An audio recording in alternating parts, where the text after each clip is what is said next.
Hey guys, I'm Dov, and today I'm back with some more Bretonnian Royal Air Force in Total War Warhammer 2 multiplayer. We've got King Lewin leading the way here up against the High Elves, two Royal Pegasus Knights. On the ground, we've got a front line of peasant mobs, a couple spearmen, a couple swordsmen at arms, a couple of pox arrows, a damsel for healing, and three lance formation knights errant, including the Regiment of Renown here, of course. As for the rest, the High Elves here are going to be led by Teclis, got a Frostheart Phoenix, which I actually really like in this matchup. Two Bolt Throwers, also very good here. Two Nobles mounted on horseback, so they're in the anti-large armor-piercing role. We've got some Spearmen, some White Lions, so a pretty decent infantry corps. A couple of Archers as well. Going to be opening up on King Lewin. I'm going to pop that Lion Shield. He's netted. He's got the Lion Shield to give himself magic resistance and missile resistance for that short amount of time, and of course his innate regeneration and just general tankiness will help him survive here. So that's fine. He's going to tank this damage and pop that Sword of Crone. Meanwhile, over here some peasants get charged by some Silver Helms, but that does mean the Silver Helms are getting separated from the rest of their army. And the one thing about Pegasus Knights, the Royal Pegasus Knights, well, they're probably their biggest benefit is just how ridiculously fast they are. They are insanely fast. 105 speed for a unit of shock cavalry is just ridiculous. You can see here they get a massive charge here and just nuke this unit of Silver Helms. The Overwatch fire from those bolt throwers not quite enough, and as well I'm moving into range here with my infantry. General fight getting underway, and these pox arrows are going to start shooting in. The one benefit for Bretonnian infantry is you can bring a lot of numbers, and since spearmen don't really have that great of attack, high elf spearmen that is, they're not going to cut through your peasants very quickly. Like, even these peasant mobs will be able to hold out for a decent amount of time just because the spearmen have really poor melee attack stats. But Lewin here, it's a little bit caught out. Without his buffs, he's not doing that great against the Frostheart Phoenix. Granted, I do have him now below half HP, I believe. No, not quite, it looks like. Don't quite have that Beloved Son of Bretonnia buff active yet, which I was hoping to get active, but that's okay. Looks like we've got Fiery Convocation going to be moving down. Granted, it is just going after peasant mobs, and I am able to mostly dodge it there, so a tough situation for Teclis, but yeah, you can see a bit over chasing there with those Pegasus Knights. We're going to bring them back in just a moment, but the key, again, with the Royal Pegasus Knights, because they're so fast, they hit super hard. You can hit and run with them like basically no other unit in the game. Like, Wood Elves just quake at Wild Riders. They're just, I mean, in like Centaurs and stuff, I mean, they're good at hit and run, don't get me wrong, but the fact that these guys are so fast and their mass and leadership has been mostly fixed, their animations likewise have been mostly fixed, so they can get in there and just get massive charges and then get out of dodge before it's too late. You can see they're just picking off a couple of isolated units, and Lewin going to drop down once again. I'm trying to get him below half HP so we can get that Beloved Son of Bretonnia active, using his defensive buffs now just to kind of stand and fight here for a while against the Frostheart Phoenix, as again we start to nuke isolated units here.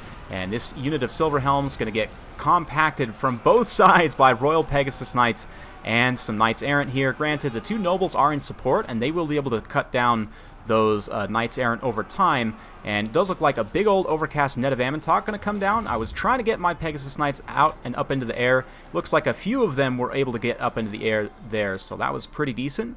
The other one that went on a journey to chase off those Silver Helms is now coming back, and despite everything, the balance of power is still even.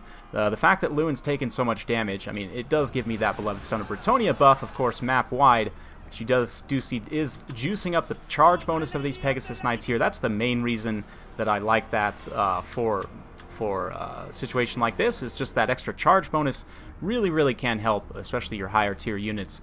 Over here, this fight didn't turn out great for me, though. The Noble and the Frostheart Phoenix being used very well in tandem, and I often run these two, like, I'll run like two groups of Silver Helms with a Noble each and a Frostheart Phoenix each. It's pretty expensive, but they actually can deal with Bretonnian Cav relatively well. Granted, if I can get the Frostheart Phoenix, again, caught up and away and isolated from the rest of his forces here, he's going to have a tough time, and that is just what we're going to try and do here. You can see the Pegasus Knights get in. They're going to get a nice full surround here. Lewin comes in as well. Once he drops that Sword of Crone, and of course he himself will do a massive amount of damage as well. And that Frostheart Phoenix is not long for this world. Frostheart Phoenixes do have pretty good melee defense, but that Sword of Corone debuff and the armor debuff as well definitely really helps the Royal Pegasus Knights. They have pretty good AP values, but they mostly rely on their charge bonus to really get the damage done. They have pretty good weapon strength. 17 AP, though, overall isn't the best. So that, again, that armor debuff from Sword of Corone is very, very helpful for them.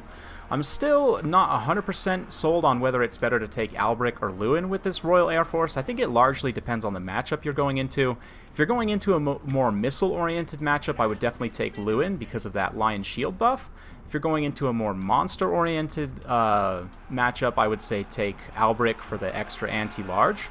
Also, potentially for low leadership matchups, Albric might be slightly better because that Tidal Wave does give you a nice little leadership debuff. But again, just rinse and repeat here with these Silver Helms. Get in, or sorry, the White Lions here, wrong color. Get in here, quick rear charge, do a ton of damage, and then get out as those peasants get roasted for the knights. Definitely fulfilling the peasants' duty very well. Good job, boys. Anyway, Royal Pegasus Knights getting back up into the air here as Lewin takes a dive after Techless. I'm going to have to be careful because those two nobles are still on the field. They've been mostly busy dealing with the Knights Errant for the time being, so they haven't really been in a position to support against the Pegasus Knights. Granted, I mean, just being single model kind of characters on horseback, they don't really have the mass to stop Pegasus Knights. And again, once we get them isolated, then they're going to be in trouble if they get directly charged by the full group of Pegasus Knights. It's going to be 1 versus 18, and it just won't be great. I say 1 versus 18. We're down to 15 on this group, and we're down to 18, or still fully 18 on this group. So yeah, that just goes to show if you use your charges right, you know, you don't stay over long in a bad engagement and use your healing appropriately, you can keep these guys alive well into the late game here, despite some concerted efforts to try and take them out. Lewin himself, of course, still down below half HP, and I definitely wouldn't recommend, especially for newer players, that you intentionally try to get Lewin down below HP. I was definitely trying to do that here, though, just because that Beloved Son of Bretonnia buff is so strong, especially on a high-tier shock cav like these Royal Pegasus Knights. So yeah, thankfully, because of his regeneration and other tank abilities, he can kind of sustain that sort of a risky maneuver. And here, these Royal Pegasus Knights, again, just beautiful charges. I can't get enough of these guys, so hopefully you don't get sick of watching them anytime soon. It's not going to be like every single replay is Bretonnia Pegasus Knights, but it's going to be like maybe every 4 or 5, maybe every 3, if I really am all over it. But I'm having a ton of fun with them, I have to say. And I'm just so happy. Like, back in Game 1, they were one of the best units on the Bretonnia's roster. They were an answer to a lot of matchups that would otherwise have been very tough. And I think that they're back. They're not quite back to that performance. They were honestly a little bit ridiculous. During that time, you could basically like one-shot Kolek with 2 or 3 groups of them because they would all hit on the charge. It's not quite that strong. I need to test them against Chaos. Again, I did a game against Lizardmen with Reptile King, and although I ended up losing that game, definitely just went to show how good they were in a monster situation. So the next sort of tough matchup would be potentially Chaos or Tomb Kings. If we could crack that matchup with these Pegasus Knights, that would be very helpful. But here, Lewin gets netted. Thankfully, he's still in a position to throw that Sword of Corone debuff on at least a few of these units. It's not catching everyone, but it is catching at the very least this noble here, which is pretty important. Those the White Lions, keep calling them Silver Helms. They have silver helmets, okay? Leave me alone.